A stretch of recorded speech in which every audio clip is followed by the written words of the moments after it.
Assalamualaikum dan salam Malaysia Madani. 13 Jun 2024 kembali membicarakan 5 berita pilihan dalam berita 5 at 5. Bekas pengarah Institut Aminu dan Baki Cawangan Utara, Dr. Johari Arifin dari PKR diumumkan sebagai calon mewakili Kerajaan Perpaduan pada pilihan kecil Dewan Undangan Negeri Dun Sungai Bakap pada 6 Julai ini. Pengumuman dibuat pengarah pilihan raya perpaduan yang juga timbalan Presiden PKR Rafizi Ramli pada majlis pengumuman calon perpaduan di Simpang 4 di sini malam tadi. Dr. Johari Anak Jati Sungai Bakap merupakan bekas guru dan pemegang ijazah kedoktoran dalam pengurusan dan kepimpinan pendidikan dari Universiti Sains Malaysia. Beliau dilantik sebagai pengarah Institut Aminu dan Baki bermula 4 April 2018 Cawangan Utara dan menamatkan perkhidmatannya sebagai penjawat awam pada 1 September 2023. Dr. Johari juga dianugerahkan pemimpin berinspirasi daripada Jemaah Nazir Negeri Kedah pada 2023.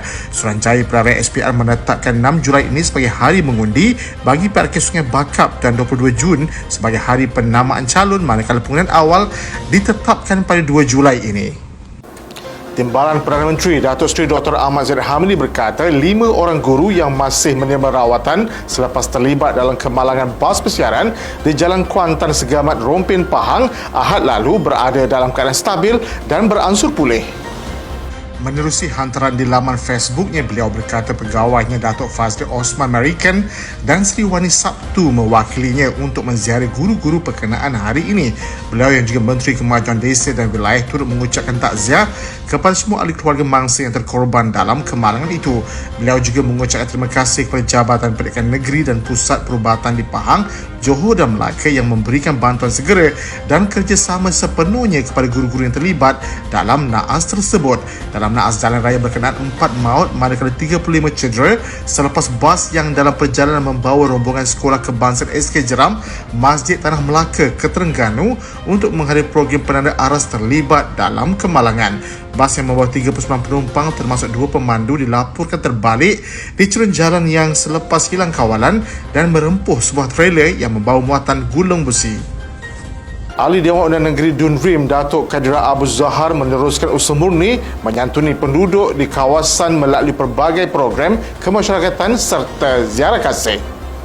Beliau juga merupakan Naib Ketua UMNO Bahagian Jas yang berkongsi aktivitinya di Facebook yang melibatkan lawatan ke Sekolah Menengah Kebangsaan Padang Temu untuk bersama dalam program Budi dan Seni Inspirasi Generasi IJEN. Tambah beliau perkongsian tersebut dapat menyuntik semangat pelajar-pelajar ini untuk mencapai cita-cita tidak kira dalam bidang seni ataupun bidang yang lain.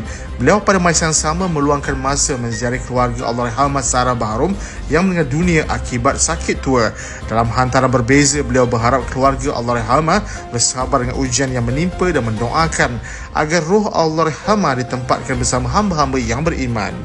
UMNO Bahagian Lahad Datu melahirkan rasa simpati terhadap nasib seramai 41 keluarga di Kampung Pancuran yang mana kediaman mereka dirobohkan dan kemudian keluarga terbabit terpaksa menumpang teduh di Dewan Masyarakat Tun Mustapha.